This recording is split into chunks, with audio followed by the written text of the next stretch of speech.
haal dureen guyyaa san irraa waraansa keessa galle.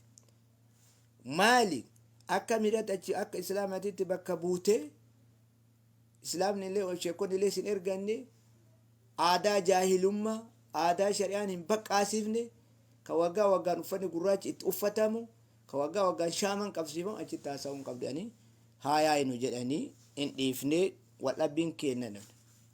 Gaafa kaan illee an akka isin beeytanu abbaa faaxetii dubartii shamarran jaaladha asitti dhufanii waazii godhanaadha faaxee faa waliin taphannaa akkamitti beera akkanaa faaxee jettaani maal jedhan ijoolleen na biraa bilooggoote adda ture.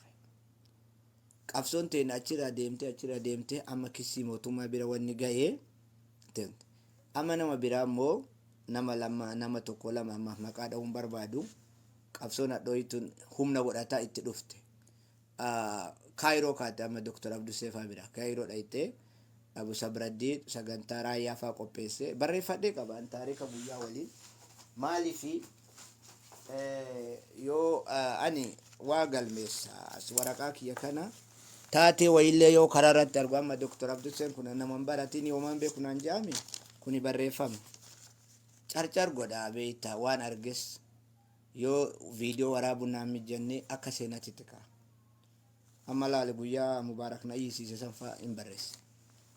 Kana waan ta'eef guyyaa raayyaan affeeramu san irratti gaafa wala raayyaa simatan san godhanii mufaaja'a sapiraayizii san irratti aaree laayivii seenee yeroo jalqabaatiif namni kumaaf homaa humni dhufee na daawwate Samiin Umar ka mataa muluu sun dhufee waan kana irratti walitti bu'iinsa uumnee sirrii miti nan jedhan. Inni mana banatee narraa dubbataa ture wanni kana qubna garaan kaasuuf waraanni ani ustaazota waliin geggeessuu jalqabe darasoota amma diin sababatan tana waliin geggeessuu jalqabe yoomirraayi. Are you understand?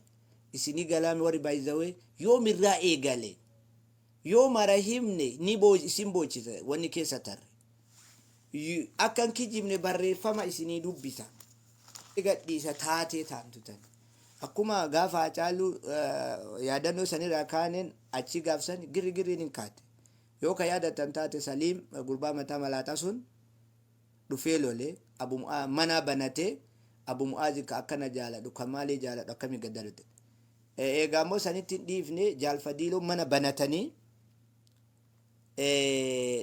haroonfaa dubbii tana ni laalla sheekamuu kiyyaa nutti kenni miidhamutu mala namni du'itti sirra dalagee viidiyoo kee waan garagaraati irratti gadhiisee jedhanii isi war ustaazota warroon innillee namatu ustaaza naan jedhaafika naan jedhan isinirraan bareedu jaarsummaa kennadhaa jedhan haroonfaanii jedhan mana jaalfadiilootitti. Nasri Aanoolee achitti dhaqee waan dubbate jira jecha sallee isa barreesse jira tana tarree dubbanna amma natti kaati gizee gariib. Kanatti naftu akka kufanitti nafan Oromootti isintu na duuba jira qixxeen na jibbu rubu'a nusni yoo na jaalate Oromoon gaa nusni keessa yoo na deeggartan naaf gaadha miliyoonni 10 na deeggaru miliyoonni 1 na duuba dhaabbattan rakkoo dhuftu maraayyuu na cinaa dhaabbattan jedhe amanaan yoo lakki islaamnu gurbaan kunin kafaree jaan akka islaamummaatitti na gargaaruun na bira dhaabbatu yoo hafe akka ilma Oromootitti na bira dhaabbatan abdii qaba kan yoo akka islaamummaatitti illee na jibbani amantii keenya lash goote lafa harkifte ati sheekallee miti hin fakkeeffatte yoo naan jedhan ilma Oromoo tokko naan jedhee gaaf tokko Allah yarhamnaa hin jedha jechuudha. Rakkoon sheekota waliin kaate gaafsani amma maarree ani haroof awwaan je'een gastii seenee mana jaalfadiilootitti Mr. Haroon abbaa giftaraa sani beekaa ka maqaa isaa isku jedhaniin illee miti gurbama amma Ameerikaa taa'ee asliifaatti leenca darbu sani dubbatuufi yoo mara haasaa jedhe beeytani miira keessa gala. I'm sorry.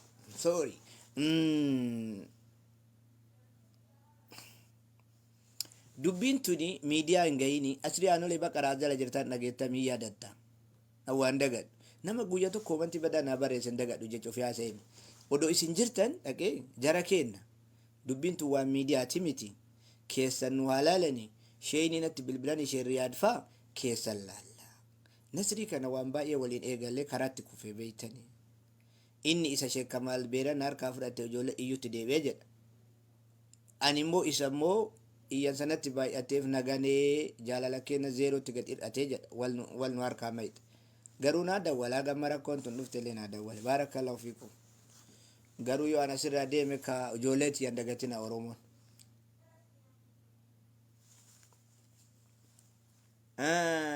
Taate anamma iskuu fa'aan mana jaalfadiidhotitti istooppii godhaa keessan laallaa jedheen. Hayyee nu waan ustaazota ziizoo hin jirtaa mi baqaraa waan ustaazota keessa hin jirru haalaan lamtu keessa naa xumuramtu jedhan hayyee jenne dhiifne. Achi lafarra butanii guyyaa tokko akka waan dudubbatanii godhanii shari'aati malee ilaalam jedhanii keessumaa waliin haasofne amboruman walitti nu fidanii ummata girgirri uumu kana. Ummata kallattii walitti buune odoon ta'in deeggartoonni Faatee binti Islaam binti Jinniin tunniin arraban irraa kaasan ganna gara galchanii raayyaa akkas godhee abu maal akkas godhee abu maal akkas godhee eeda itti bulte jiru. Rakkoon teen gaafa mana obsaatirra takka jettee eegalte sanduuba uma xixiqqootu jira. Uma gaafa fiiftara abaawoo sanii waraabee deema laala tokkokkii xixiqqoodha sun himuun geetu raakiin rakkoon cimtuun taman irraa banatame dhukkeen irraa kaase namoonni gurguddoon tanniin tagaafa mana obsaatitti ani waa'ee Hacaaluutu irratti abaasaniin kun dhukkeen irraa kaase diinummaan keenya achiin cufe. Namoonni kun immoo gaafa sagantichi Kaayiroo irraa kaate waan ibiddi 10 jedhuuf kan akkam sheeka dura dhaabbatee raayyaa dhufe jibbeeyyuu jedhanii dhukkeen kun irraa kaate. Eegaanis miira keessa deemee wal qeequu wal maalii jechuun ni baay'ate. Eegaanillee immoo loli baay'atee jennaan akkuma isin beektan sirba hedduu waan istiidiyoo qabuuf fuudhee maxxansu mee haa iyyanii mee giddiin wanni sirba kana kan beeyne illee waan gara garaatitti fayyaduu eegale maali jarri kun akka malee zuhrii salaannee yoo deebine laayif irratti isa argina asrii salaannee Abu Yaasiin Jimmaattu jedhe kana adda baafnee dubbanna. Abu Yaasiin Jimmaa nama jedhamu ka areen isaa Sudeesii fakkaatu ka amma haal dureedhaan nakassase kanaa jechuudha. Haal dureen Abu Abbaas yaadumaan gargaare warri Suudii keessa jiran tokkoffaan Abu Yaasirii jechuudha. Kama dheengadda Abu Yaasiin Abu Hasan Abu Ebaluu kaniin dadhabne sheekota keessa darasoota xiqqaa hadiis 40 kana qaraatee sila qaala rasuulullah jetteetti niini ano jettu kana Abu Ebaluu kana dadhabne jara kana jechuudha. Warra kissi kaabaa keessan tuqee kabaja kaabaa keessaa dhabe odoo akkasuu jedhanii sirbachi dhageeffate jedhanii hoo wanni jedhan waan guddoo ittiin milkaa maaliifi haqa waan hin iyyatiniif ittiin milkaa'e haqa yoo areeduma isaa sallaalanii tumaanii Sudeesii fakkaataa ati dhugaa dubbatta jedhaniin malee laakiin gochi hawanni ani yaada qonnee kiyya keessa jiruuni gochi isaan jaatan sin itti milkaan inshallah yooma sabti yooma lahadi baada yooma lahadi bukra nishuuf kuni sodaa miti. Laakiin taateen teena ka'umsi keenya kana ture yoo muuziqaa fayyadanii wani nama ga'een jiru yoo dhiichifne wani nama ga'een jiru yoo geemii taphane wani nama ga'een jiru yoo boochifne wani nama ga'een jiru. Ka'umsi keenya guddaan qubna gara jennee kaasuu dandeenyu guyyaa mana Abu Sabraaddiinitti sagantaan qophaa'ee Abu Ustaaz Raayatir ka'umsa ka'ame sanirratti girriin ka'ee Samiiriin Abu Mu'aaz fa'aa dhufanii anasii gad darbe inni laayivii narra seenee laayivii san cufee bahee mana Jaalfadiiloo nama jedhamu irratti haasaa goonee qaxaroo qabe. Namni nama moosaree nuun hin jenne silaa namni duuban jiru darasaa darree kana gaafa feeneen arrabsinaa gaafa feene kootu tabtab nuu godhi jennaani jechuutti na tuffatanii na biraa deemanii jechuudha. Humna gara dhabsiisanii. Kanaafuu rakkoon teennaa achi jirti. Ka'umsi keenya ummata kana waa jalatti hin balleessine. Diini amma wanni isaan itti shiddatan kalee dubbii mana alee keessatti Abu Abbaasi Abu Haniifaa kanaa fi Abu Hasanii kana dhukkee irraa kaasee arrabse. Hadhaayaan kabas. Lubbuu isaan macheesse malee diin kaabaan nu jalaatu qabda. Humna kiyya kamiin kaabaa diigaan. Si abdiisa maal gootaa duree natti ergitaa achitti haftii namallee qayyaree kennuun dhaqqabu. Kanaafuu rakkoo ani keessa jiru kana haasaa kiyya ni gabaabsaa yoo dheeresse waan an keessa jiru yaani waan an haasaa tureyyuu irraan dhageettanii baay'atteillee fi fardatti fe'anii yoo jiraanne bal'inni wayii yoo jiraate fursaan jiraate xariiqa arganne heeroon mijataa ta'e dhufne ka waliin kolfinee taphannee waan keessa jiru isinitti himatuu danda'a. namni sunnaa rasuulaa hordofu namni amaamaa uffatu namni areeda bareechifatu akkuma waan warra ulamaa gurguddaatitti ilaala hawaasni keenya waan diin jaalatu yoo namni akkasii irraa dogongorri akkasii argame ammoo akkuma waan namni diinii hundi waan akkasii hojjetu dogongora akkasii namni ulamaan hundi waan hojjetuuf sehee akkasii ilaalcha saniin ilaala namni biyya keenyatti gaazexaa afaan arabii kana wasakatti hin darbu ni jaalata namni. Yani gaazexaa afaan arabaa kana waan akkuma waan quraanaatitti kabaja waan ta'eef jechuudha. Duuba waan kanas yeroo isinirraa argu wanni kun akka waan diin keenya tuqamuuti tokkoffaa san ilaallata. Lammaffaa bakki suni bakka haramaati. Kaabaa san afoo qofaa miti, masjidul haraam san qofaa miti. Makkaa akka shari'aatitti sunnaa jaalatamtu irraa makkaa tana namni yeroo maseenuyyuu ibaadaaf osoo ta'uu baate hojimaaf iyyuu osoo makkaa tana seene qaama dhiqatuun sunnaadha jedhan ulamaan islaamaa. Abdullah ibn Umar rasuulli rabbi faatillee sallallahu alaihi wa alihi wasallam yeroo makka mayyuu seenan osoo kaabaa hin taane makka yeroo seenan qaama dhiqatanii jedhan. Yaani irra caalaa nabiin keenya gaafa biyya sanii bahan osoo ummanni keenya baasuu baasan islaa hin bahu ati irra caaltuu biyyaati jedhan. Rabbiillee subhaanahu wa ta'ala ummul quraa harmee addunyaa tanaa jedhee rabbiin moggaase bakka irra kabajamtu rabbiillee maqaa isiitti laa uqsimu bihaadhal baladi jedhee ittiin kakate. Duuba ganda sanitti walaloo ummata faasiqaa ka wataka faayidaa hin qabne ka durattillee duubattillee naman oofne waan san isin tarii dhageeffatuufillee haa ta'utu dhageeffatu dhabuufillee haa ta'u namumayyuu miira keessa galchuudhaaf jecha waan san irratti hiitanii waan san hojjatuun amantii keessaniif osoo hin taane awwalan aakhirama teessaniifu rabbuma keessaniifu tawbaa deebi'uudha. Nama umrii guutuu yaa rabbi makkama san nageessi jedhee umrii guutuu mallaqa doolaara meeqa itti fitee hojjetee akkasi haala saniin biyya san dhaqu ganduma san yaa rabbi na dhaabda nama jedhee yaadutu jira. Wanni sun ammoo ta'uungaa dogongora guddaadha. Aataqid isinillee viidiyoo san kaatanii viidiyoo san kaasuun ammoo wanni sun akka sirrii hin taane jettanii itti hubattanii waan kaaftan jedhee yaada. Awwalatti wanni sun gaa ta'uun waan sirrii miti. Miira keessa isin seensisuu waan anillee akkasuma jedhee yaada. Namni miira keessa illee nama seensisaa. Hawaasni keenya kunillee hawaasa yoo ati lama uttaalte sagal akkasitti seentu nama godhu tokko irraa tokko. Namni ammoo haguma fedhillee yoo namni illee miira keessa nama galche wanni kun aakhiraatiyyaa fi rabbii kiyyaa waan na dhabsiisamu hin dhabsiisuu laallatee waan san hojjeta. Walaakinnahu makhluuqa bani aadamii waan sanii miti makkaafotti muuziqaa sirba sanitti banuu miti. Nabiyyoonni iyyuu dogongoraan jannata rabbii irraa iyyuu baafamanii dachii tanatti wanni gadi geennee fi sababa maasiyaati. Man taabata wallahu alayhi nama rabbitti tawbata rabbiin isarratti tawbata. Isinillee gama rabbii keessanii tokkoffaa rabbii keessanitti tawbadha. Ammoo wanni an tana erga isiniin jedhe haqiiqatti wanni sun hedduun na rifachiise sheekha keenya.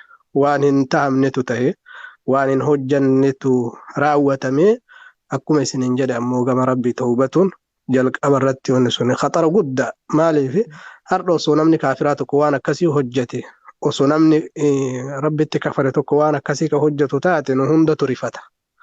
Hatta isinillee ni rifattan. Gaafa ammoo nama islaamaa irraa keessattuu nama du'aataa irraa nama ummanni isin du'aatatti illee uf laaluu dhaba, sheekatti illee uf laaluu dhaba. Walaakin namni hedduun akkamitti isin laala akka sheekaatitti, akka aalimaatitti, akka nama sunnaa nabii hordofuutitti isin laala. Namni fuula nabii uffatee waan san fakkaatee gaafa ammoo bakka sanitti waan akkasii raawwatu hedduu nama hedduutu miirri namaa caba. Waan san akkasitti fudhattanii dogongora guddaadha. Rabbiin isinii haa dhiisu. Nama dogongori ka rabbi irratti haa araaramu jechuun sunnaadha. Islaamumatu tana qaba. Nama abaaruun wanni nama fidan hin jiru. Shayxaana qofa abaarsi karaa godhame malee osoo inni lubbuun jiru nama lubbuun jiru tokko wanni islaamummaa keessatti rahmatu rabbii isaa kadhatuu fi akka inni san caala gara ibaadaa rabbii as dhiyaatu gochuutu irra caaltu filatamtuudha. Rasuulli keenyallee sallallahu alaihi wasallam la'aana namaa hin taane nama arrabsaa fi akkasuma nama abaarullee hin taane. Saniif isin rabbi isin irratti haa toobatu. Waan kana ammallee miira keessa seentanii jechoota adda addaa namaan jechuun maaliif waan san uzrima takka illee hin qabdan sareehuma haasa'uuf egaa dhiifama. Uzrii takka illee hin qabdanii waan san irratti waan kanaaf waan kana godhe jettanii uzriin isin himatuu dandeettan tokko illee hin jiru waan badii guddaa ta'eef saniif gama rabbi keessanii toobatuun hawaasa sababa sanii isin irratti duullee arrabsuu fi qeequulleen isin irra hin jiraatu isiniin jechuu barbaada. Wannan ammoo hawaasa keenyaan jedhu bani aadamtee namni hin dogongorre hin jiru nama kanallee miira keessa wal seensiftanii haga namni mallattoo biraa keessa seenu nama hin godhina. Namni gariin nama maraachisa. Yani haga namni uffata baafatee deemu takka nama geessuu danda'a. Wanni kunillee ammoo gaarii miti.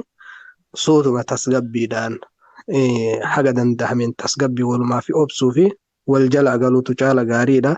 Waan kana ammoo isin uzrii namatu miira keessa nagalchee namatu akkana na godhe osoo hin taane viidiyoo waraabdanii wanni kun dogongora wanni kun waan itti hin yaadamintu tahee afwii naa godhaa anis gama rabbi kiyyaa ta'uu deebi'ee wanni kun waan dogongora guddaa akka ta'e hubadheettanii hawaasaa yoo dhiifama gaafattan yoo rakkinillee isinirra ka gahu taate hawaasni kunillee mararfannaa isinii qaba. والشعراء يتبعهم الغاوون جل ربين سربتوتا جلتوتا قفتو إسان هردفا جل ربي سبحانه وتعالى ألم ترى أنهم في كل وادي يهيمون لغا هند يكيس إما سينانين أرغين أسيت الليك أبسو أسيت جالل أسيت لغا فارسن أسيت دربا فارسن أسيت مكا فارسن بكا هندا إسوان ما تسين شيطان نوان إسان هردفو فيجو شيطانة مولي ورا آرتي إسان هردفا وانتي سنيف warri sirbutoonni kun hundi tokkochi isaanii maqaan namaatiif wanni isaan jaalalli wanni takka illee faayidaan isaan qaban hin jiru. Jara adaduma dhageeffatanii namni akhiraa tanallee dhabaa waan deemu kanallee uummata faasiqallee akka waan yaani zamana kana keessa nama sirbituu tokko jaalatuun akka waan kabajaa wayii fakkaatutti jira. Wanni kun waan khasaaraa guddaa akhiraa namallee dhabsiisu. Warra silaa diin rabbii irraa deebisu keessaa sadarkaa tokkoffarra ka jiru warra sirbu kana. Akhiraa nama warri nama dhabsiisaa jiru saniif sirbitoota bakka kaanittu dhageeffatuun harama rabbiin godhe ammoo harama akotti dhageeffatuun dogongora guddaadha. Isinillee hawaasa kanallee dhiifama gaafadha. Ummata islaamallee dhiifama gaafadha. Rabbi keessanitti toobadha. Taani ammoo wanni hunduu waan qadaratti wa'alam annama asaabaka lam yakun liyukhti'aka jedhani saniifuu wamaa inshaallah wanni rabbiin qaddare lafa jirti. هذا وبالله التوفيق والسلام عليكم والفادة قالتوها أكسي أستاذ كوندرا جلت إن شاء الله كيسال نسين كنا ما إلا لأما ككنا رافي مباراني فيديو نسين برنجين مالي كالي بكنامني كما توكو الجروتي فيديو ورابا مادا أما لافوانا ندوبتني ورابو توني خطاين نرغمي توني وما أنا في ربي جدو جرو Iddoon kun silaa akka huduudatitti yoo laalle naannoo nu jirru yeroo bakkeen amma taa'ee jiru kunillee hakaleen haramaatitti kaabatitti yookaan imaamatitti gadi kalaa'uun walanqisu malee huduuduma haramaa keessa jira. Haddal haramii keessa jira. Nuti amma yoo umraa goona jenne ala baana. Irra baay'een keenya Aishaa masgida beeka Aishaa masgida deemna jechuudha. Kallatti arfan kanaanuu miiqaatatu jira miiqaatan ala baana. Haddi haramaa keessa jirra jechuudha. Huduuduma haramaa keessa jirra. Laakiin viidiyoon sunillee akkasitti waraabamne amma namiin gariin odoo xawaafuu kaabaa jala dhaabatee jedhanii hubannaa akkasii qabu. Wanni sun akkasii miti.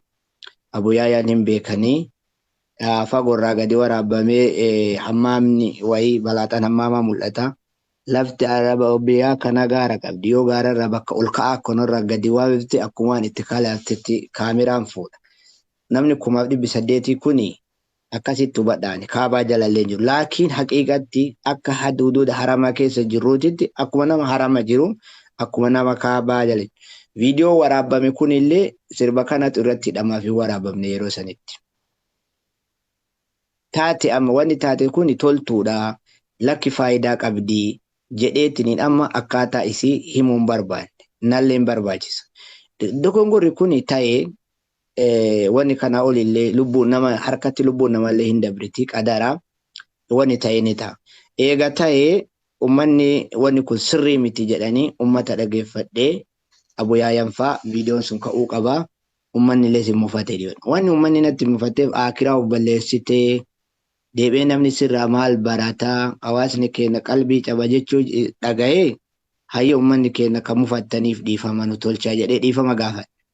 Tarabbiiti keessa kiyya akka quluuba namaa argu rabbal aalamiina yoo kaabaa kana qashnaaf amantii sha'aira diini islaamaa kanatti qoosuuf godhe isin caalallee ka keessa kiyya beeku rabbal aalamiina san rabbuuna beeka. Yaada jedhutti qabaa akkasitti naa hubadhaa jechuu barbaadeeti umar kiyya.